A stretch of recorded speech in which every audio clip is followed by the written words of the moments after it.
आज के इस खास और इन्फॉर्मेटिव वीडियो में मैं आपको पहाड़ों की रानी मसूरी की सैर कराऊंगा, साथ ही साथ मसूरी टूर की संपूर्ण जानकारी भी बताऊंगा। अगर आप भी मसूरी घूमने की प्लानिंग कर रहे हैं तो ये वीडियो आपकी बहुत हेल्प करेगा। इस वीडियो में बात करेंगे आप मसूरी तक कैसे पहुंचेंगे, यहाँ पर आपको होटल कहाँ पर लेना चाहिए, मसूरी घूमने का सही तरीका क्या रहता है, मसूरी में आप कहाँ कहाँ घूम सकते हैं, यहाँ पर खाने पीने की कैसी व्यवस्था है, और वीडियो के लास्ट में बात करेंगे बजट की, कितने बजट में आप इस प्यारे से टूर को पूरा कर लेंगे। तो मसूरी टूर की A to Z complete information के लिए वीडियो को बिना स्किप किए पूरा जरूर देखें। तो चलिए दोस्तों, आज मेरे साथ घूमिए मसूरी की खूबसूरत, शानदार और दिल को खुश कर देने वाली वादियों में। दोस्तों, मसूरी बहुत ही प्यारा हिल स्टेशन है। पूरे साल लाखों टूरिस्ट यहाँ पर एंजॉय करने के लिए आते हैं। मसूरी में आपको temples, gardens, waterfall, adventure activities, प्यारे प्यारे सीनिक व्यूज और खुशनुमा मौसम के साथ साथ सब कुछ मिलेगा, तभी मसूरी टूरिस्ट की पहली पसंद रहता है। तो चलिए फिर एकदम शुरू से शुरू करते हैं और जानते हैं कि आप मसूरी तक कैसे पहुंचेंगे। दोस्तों, सबसे पहले बात करते हैं ट्रेन की। अगर आप ट्रेन से आना चाहते हैं तो आपको आना होगा देहरादून। देहरादून तक आपको हर प्रमुख स्टेशन से डायरेक्ट ट्रेन मिल जाती है।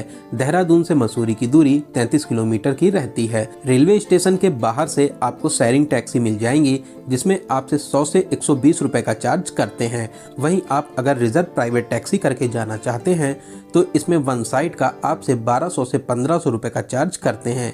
वहीं दोस्तों, आप पूरे टूर के लिए भी गाड़ी बुक कर सकते हैं।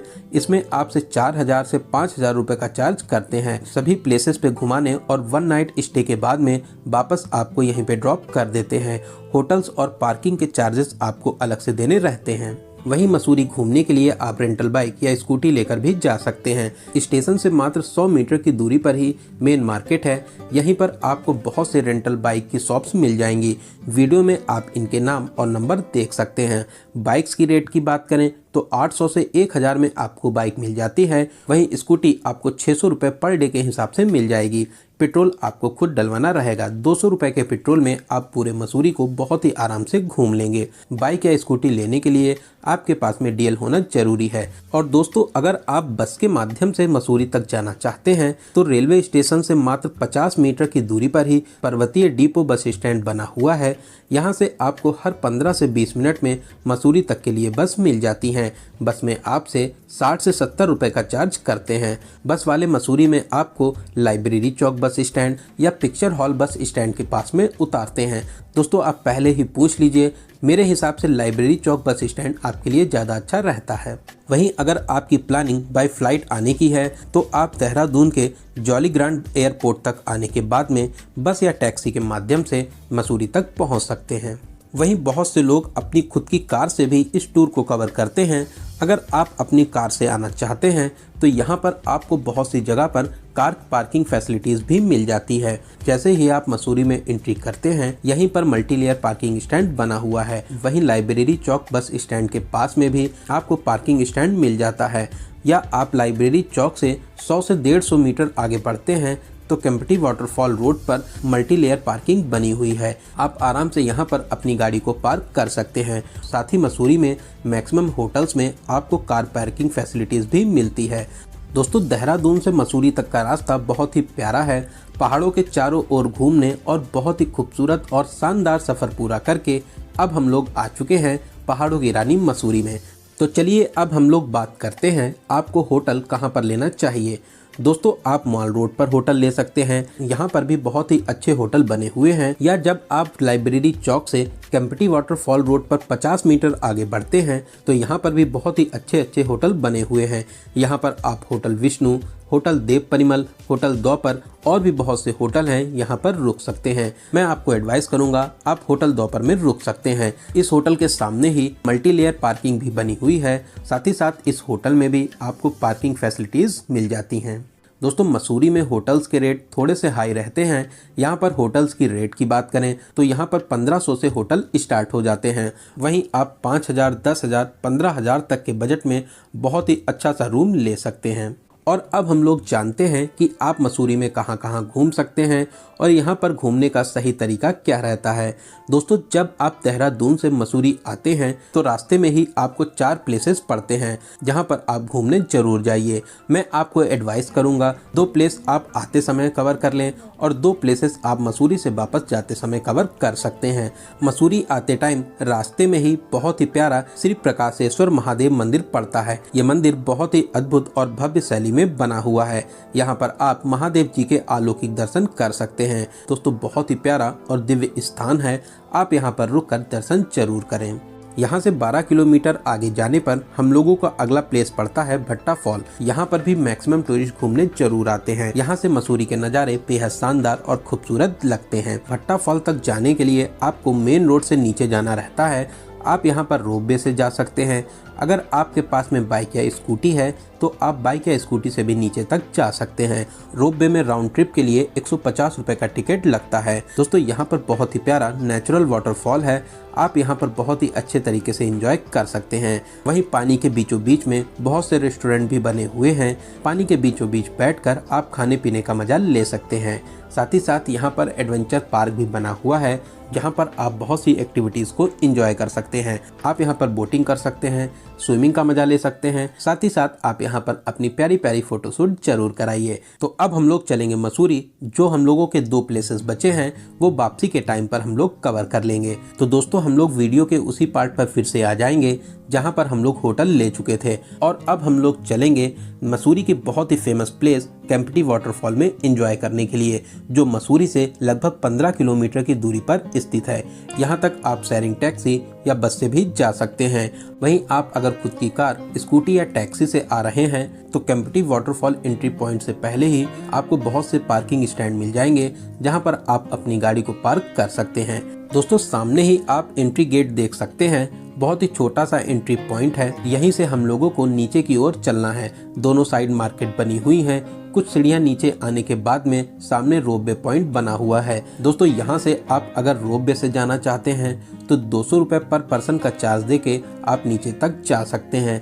वहीं अगर आप 200 सीढ़ियां जाकर चढ़ाई कर सकते हैं तो आप सीढ़ियों से भी जा सकते हैं। तो रोपवे का प्यारा सा सफर पूरा करके अब हम लोग आ चुके हैं नीचे केम्प्टी वाटरफॉल के पास में। यहाँ पर आप बहुत ही प्यारा सा वाटरफॉल देख सकते हैं जिसके नज़ारे आपका दिल खुश कर देंगे। आप यहाँ पर खुद को फोटो शूट करने से रोक नहीं पाएंगे। तो दोस्तों, आप इस प्यारे से वाटरफॉल में नहाने का मजा जरूर लीजिए। अगर आपके पास में नहाने वाले कॉस्ट्यूम हैं तब तो ठीक है, अदरवाइज आप वाटरफॉल के पास से ही नहाने के रेंट पर कॉस्ट्यूम भी ले सकते हैं। साथ ही यहाँ पर चेंजिंग रूम भी बने हुए हैं। दोस्तों, केम्प्टी फॉल के नज़ारे बहुत ही ज़्यादा खूबसूरत हैं, तो आप इस प्लेस को एकदम भी मिस ना करें।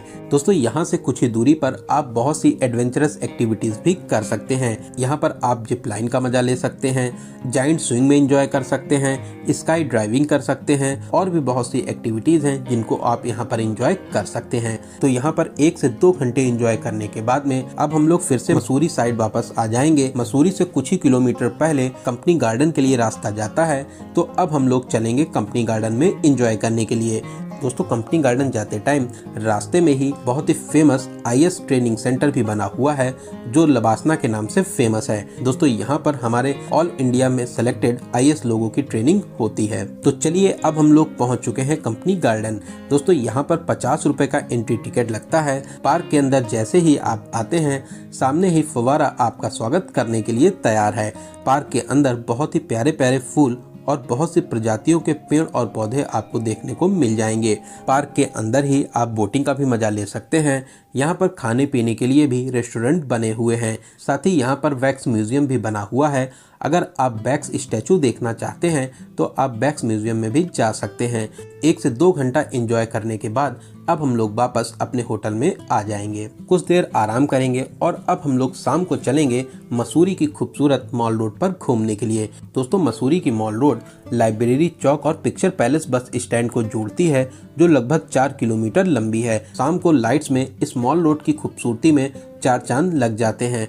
पूरे ही मॉल रोड पर जगह जगह बैठने और खड़े होने के लिए व्यूज पॉइंट बने हुए हैं। आप यहाँ पर बैठकर मॉल रोड की खूबसूरती को बहुत ही प्यार से निहार सकते हैं। रात में यहाँ से देहरादून वैली के नज़ारे देखते ही बनते हैं। आप मॉल रोड पर मसूरी की बहुत ही फेमस कुल्हड़ कॉफ़ी और मोमोज को जरूर ट्राई करें। इसका टेस्ट आपको बहुत ही स्वादिष्ट लगेगा। दोस्तों, आप अगर इस मॉल रोड को पैदल नहीं कवर कर सकते हैं तो यहाँ पर चलने वाले रिक्शे पर भी आप बैठकर मॉल रोड को आराम से कवर कर लीजिए। तो यहाँ पर घूमने के बाद में अब हम लोग अपने होटल में आकर रात में आराम करेंगे और अगली सुबह हम लोग चलेंगे मसूरी के अगले फेमस प्लेस गन हिल पर। गन हिल का रास्ता मॉल रोड से होकर ही जाता है। गन हिल मसूरी की सबसे ऊपर चोटी पर बना बहुत ही बड़ा ओपन स्पेस है। यहाँ तक जाने के लिए आप रोप वे का सहारा ले सकते हैं। रोप वे में आपसे 200 रुपए राउंड ट्रिप का चार्ज लिया जाता है। वहीं आप अगर पैदल चढ़ाई करके जाना चाहते हैं तो 500 से 600 मीटर की चढ़ाई कर आप ऊपर तक पहुंच सकते हैं। गन हिल अपने सीनिक व्यू पॉइंट्स के लिए बहुत ही ज्यादा फेमस है। आप यहाँ पर बर्फ से ढके हिमालय रेंज को बहुत ही अच्छे तरीके से देख सकते हैं।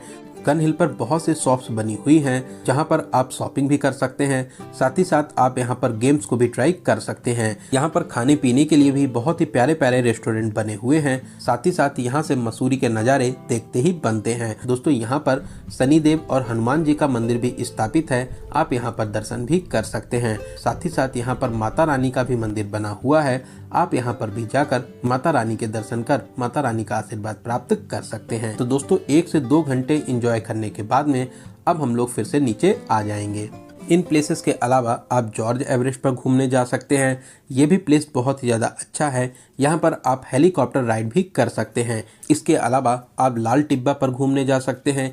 ये मसूरी का बहुत ही फेमस सीनिक व्यू पॉइंट है। यहाँ से आप बहुत ही प्यारे प्यारे सीनिक व्यू देख सकते हैं। यहाँ से सनसेट के नज़ारे भी देखते ही बनते हैं। शाम को यहाँ पर सनसेट के नज़ारे देखने के लिए बड़ी संख्या में भीड़ आती है। दोस्तों, इन सभी प्लेसेस पे घूमने के बाद में अगर आप मसूरी में एक नाइट स्टे और करना चाहते हैं तो आप स्टे कर लीजिए। फिर नेक्स्ट मॉर्निंग अब हम लोग देहरादून के लिए वापसी करेंगे। दोस्तों, जब आप मसूरी से देहरादून के लिए वापसी करते हैं तो मसूरी से 6 किलोमीटर दूरी पर ही मसूरी लेक स्थित है। अब हम लोग यहाँ पर घूमने चलेंगे। यहाँ से नीचे की ओर आर्टिफिशियल लेक बनी हुई है। अभी इस प्लेस को और भी ज़्यादा खूबसूरत बनाया जा रहा है। आने वाले टाइम पर ये प्लेस और भी ज़्यादा खूबसूरत बन जाएगा। दोस्तों, छोटी सी आर्टिफिशियल लेक बनी हुई है। यहाँ पर आप बोटिंग कर सकते हैं। साथ ही साथ बहुत सी शॉप्स हैं जहाँ पर आप खाना पीना भी कर सकते हैं। दोस्तों, ये प्लेस अपनी एडवेंचर एक्टिविटीज़ के लिए बहुत ही ज़्यादा फेमस है। आप यहाँ पर जिप लाइन का मजा ले सकते हैं, स्काई ड्राइविंग कर सकते हैं, साइकिलिंग कर सकते हैं, जाइंट स्विंग में मस्ती कर सकते हैं और भी बहुत सी एक्टिविटीज़ हैं जो आप यहाँ पर एंजॉय कर सकते हैं। दोस्तों, आप यहाँ पर पैराग्लाइडिंग का भी मज़ा ले सकते हैं। मेरी समझ से मसूरी में सिर्फ यही एक प्लेस है जहाँ पर आपको पैराग्लाइडिंग करने को मिलती है। तो आप यहाँ पर पैराग्लाइडिंग कर बहुत ही प्यारा एक्सपीरियंस ले सकते हैं। तो यहाँ पर एंजॉय करने के बाद में अब हम लोग वापस देहरादून आ जाएंगे। रास्ते में ही देहरादून जू भी पड़ता है, आप यहाँ पर भी एंजॉय कर सकते हैं। यहाँ पर आपसे 100 रुपये का एंट्री टिकट लगता है। दोस्तों, इस जू में आप बहुत ही प्यारी प्यारी चिड़ियों को देख सकते हैं। साथ ही साथ यहाँ पर बहुत ही प्यारा एक्वेरियम भी बना हुआ है जहाँ पर आप बहुत ही प्यारी प्यारी मछलियों को देख सकते हैं, जिसको देखकर आपका दिल खुश हो जाएगा। साथ ही साथ यहाँ पर रेप्टाइल्स हट भी है जहाँ पर आप बहुत सी वैरायटी के सांपों को देख सकते हैं। यहाँ पर आपको घूमकर बहुत ही ज़्यादा अच्छा लगेगा। तो आप यहाँ पर भी जरूर आइए। तो चलिए अब हम लोग बात करते हैं मसूरी आने का सबसे अच्छा समय कौन सा रहता है। आप यहाँ पर दिसंबर, जनवरी, फरवरी में एंजॉय करने आ सकते हैं। इस टाइम पर आपको यहाँ पर स्नोफॉल देखने को मिल जाएगी। वहीं आप अगर गर्मियों की छुट्टी में आना चाहते हैं तो आप मई और जून में भी यहाँ पर एंजॉय करने आ सकते हैं। तो चलिए दोस्तों, अब हम लोग बात करते हैं सबसे ज़रूरी क्वेश्चन, बजट की। कितने बजट में आप इस प्यारे से टूर को कवर कर लेंगे। दोस्तों, मैं मान के चलता हूँ कि आप कम से कम 2 या 3 लोग तो यहाँ पर एंजॉय करने आएंगे ही आएंगे, क्योंकि 2 या 3 लोगों में आपका बजट डिवाइड हो जाता है। अगर आप मसूरी टाइम से आ जाते हैं तो पहले दिन कुछ प्लेसेस कवर करने के बाद में आप रात में स्टे करिए। फिर अगले दिन आप और भी सभी प्लेसेस को कवर करने के बाद में देहरादून के लिए वापसी कर सकते हैं। तो आप अगर 2 डेज और 1 नाइट का प्लान बनाते हैं, साथ ही साथ आप बस या स्कूटी से मसूरी को कवर करते हैं, तो आप मान के चलिए कि 4000 से 4500 के बजट में बहुत ही अच्छे तरीके से इस टूर को कवर कर लेंगे। वहीं आप अगर मसूरी को और भी अच्छे तरीके से कवर करना चाहते हैं तो आप 3 डेज और 2 नाइट का भी प्लान बना सकते हैं। अगर आप इतने दिनों का प्लान बनाते हैं तो आप मान के चलिए 5000 से 6000 पर पर्सन के बजट में बहुत ही अच्छे तरीके से मसूरी टूर को कवर कर लेंगे। तो दोस्तों यहाँ पर मैंने आपको मसूरी टूर से रिलेटेड हर एक छोटी बड़ी जानकारी को बहुत ही सही और अच्छे तरीके से बताने की पूरी कोशिश की है। अगर फिर भी आपके कोई भी क्वेश्चन रह जाते हैं तो आप हमें कमेंट के माध्यम से पूछ सकते हैं। दोस्तों आपको ये वीडियो कैसा लगा और आप इस वीडियो को कहाँ से देख रहे हैं कमेंट बॉक्स में ज़रूर बताइएगा। साथ ही साथ अगर आपको ये वीडियो अच्छा लगा हो तो वीडियो को लाइक और शेयर जरूर करें।